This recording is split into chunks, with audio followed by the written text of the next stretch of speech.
क्या बात है जी, आप काहे परेशान लग रहे हैं? कहीं आप निशा के बात से तो परेशान नहीं है ना? निशा को प्रधानी के लिए उतारना मतलब अपने पैरों पे कुल्हाड़ी मारना है। हम कह रहे हैं कि अपने बहू से अच्छा कोई प्रधान नहीं हो सकता। पूरा पंचायत भी यही कह रहा है। नहीं, अगर बहू को अब पंचायत के काम में कोनो लगाव नहीं है तो उसे चुनाव में उतारना ठीक नहीं होगा। फिर कौन?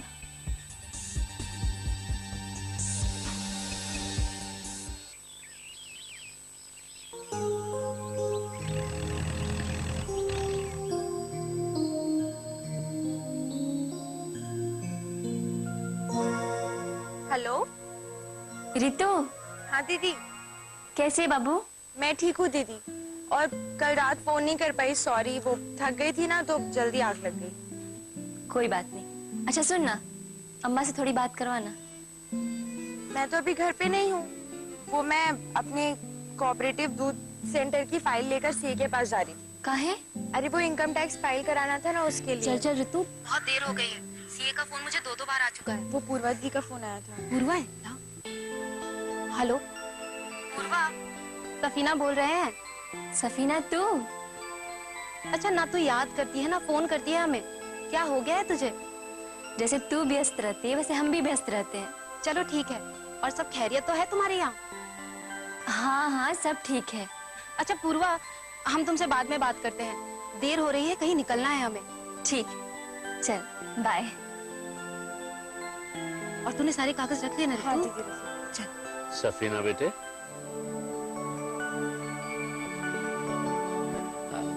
सलाम चाचा। खुश रहो बेटा। आप कहाँ जा रहे हो? सीए से मिलने शहर जा रहे हैं चाचा जान। अरे बेटा, आप वक्त मिले तो एक मेरा छोटा सा काम कर देना। जी कहिए ना।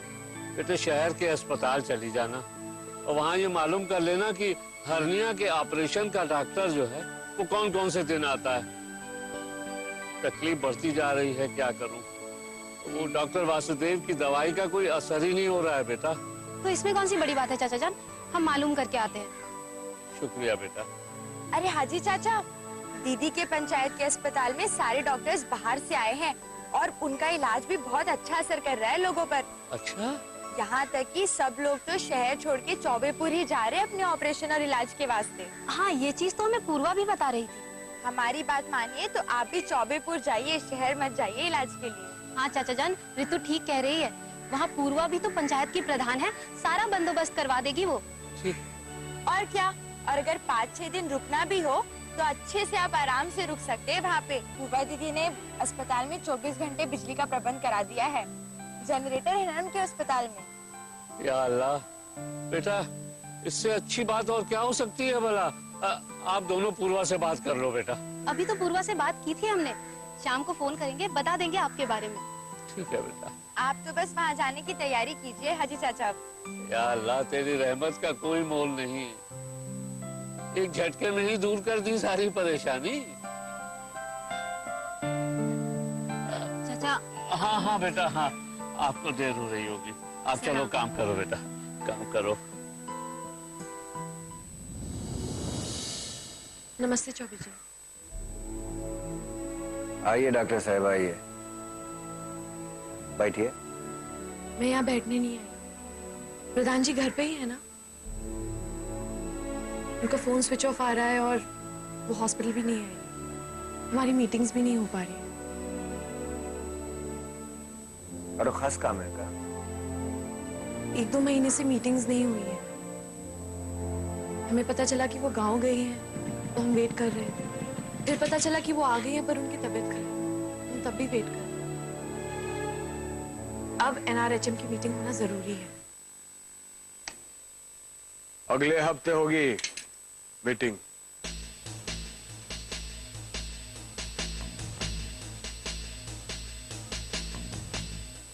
अगले हफ्ते क्यों? क्योंकि इस हफ्ते हम बिजी हैं। मीटिंग आपसे नहीं, प्रधान जी से करनी है। प्रधान जी की तबीयत ठीक नहीं है, उनकी सारी जिम्मेदारी चुनाव तक हम संभालें। क्या हुआ प्रधान जी? क्या मैंने देख सकती हूँ? आपको अस्पताल के काम से लेना देना है या प्रधान जी के मुंह देखने से? आपको क्या चाहिए बताइए ना, भेज देंगे। मैं नया जनरेटर चाहिए तुरंत। जनरेटर अच्छा है, मोटर में खराबी है, और मैकेनिक आएगा बना के जाएगा। और कोई समस्या? NRHM की मीटिंग हुए महीने से ऊपर हो गया।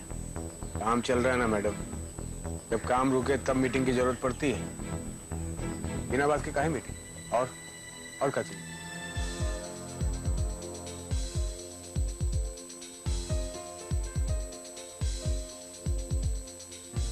और ग्लूकोज और मेडिसिन की सप्लाई कम हो रही है, स्टॉक थोड़ा ही रह गया है।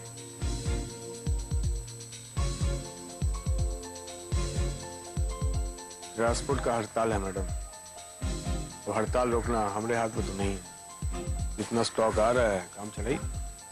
और क्या चाहिए?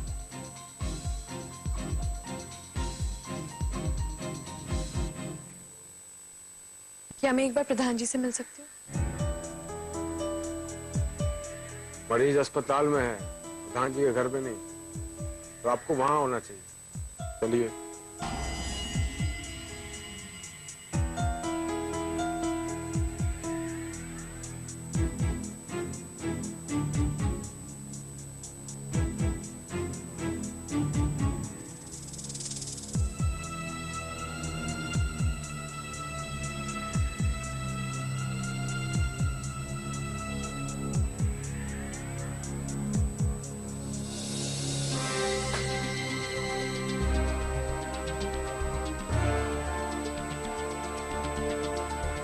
ठीक है, आप पंचायत का काम संभाल रहे हैं, लेकिन हमसे कोई मिलने आएगा तो मिलने भी नहीं देंगे का? क्या करना है मिलके तुमको? वो तुम्हारे हाल जानने के बजाय तुमको भड़काने आती हो। लखन पागल हो गया क्या? अरे डॉक्टर से हमारा घर का रिश्ता है, घर आए हुए मेहमान को कोई इस तरह से भगाता है क्या? पूछो इससे अम्मा, इसने खुद लिखा है कागज पे। पंचायत के काम से कोई मतलब नहीं रहेगा इसका। अब पंचायत के सारे फैसले लेते हैं, हमने कभी टोका है आपको? क्यों टोकोगी तुम? इसलिए ये जानते हुए कि मनरेगा के मजदूरों के साथ मोहर सिंह ने गलत किया, उनके सारे पैसे मार लिए, इसके बाद भी आपने उसे काम पे रखा। हमने कुछ कहा? हमारे मोबाइल का सिम कार्ड बदल के दूसरा सिम कार्ड थमा दिए, तब भी हमने आपसे कोई शिकायत नहीं की। अब अगर हमारे दरवाजे तक हमसे कोई मिलने आ रहा है तो आप उसे भगा दे रहे हैं, भला ये कहाँ का न्याय है? ये लखन चौबे का न्याय है, और लखन चौबे के हिसाब से तुम पंचायत के प्रधान नहीं हो। और आने वाले 6 महीने में जो चुनाव होने वाला है उसकी उम्मीदवार भी तुम नहीं रहोगी। हमें तब भी पंचायत नहीं करनी थी और अब भी नहीं करनी है। नहीं चाहिए हमें प्रधानी। लेकिन तुमको पता है ना कि प्रधानी के उम्मीदवार कौन है?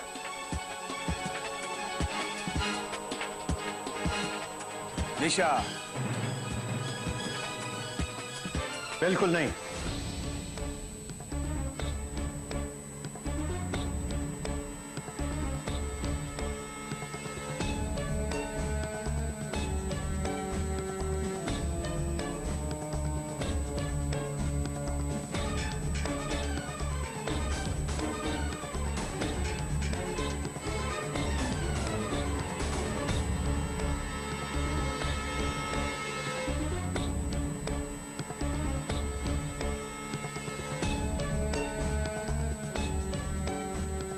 अगर हमारी बहू नहीं तो फिर निशा भी नहीं।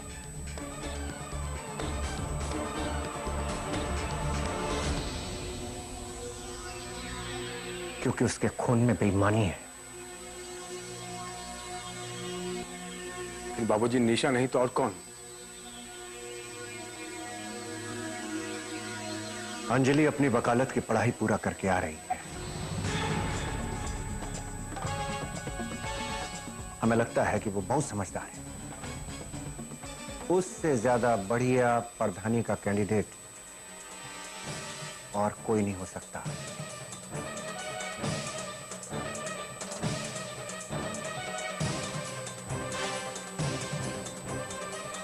प्रधानी की उम्मीदवार तुम्हारी बहन अंजलि है।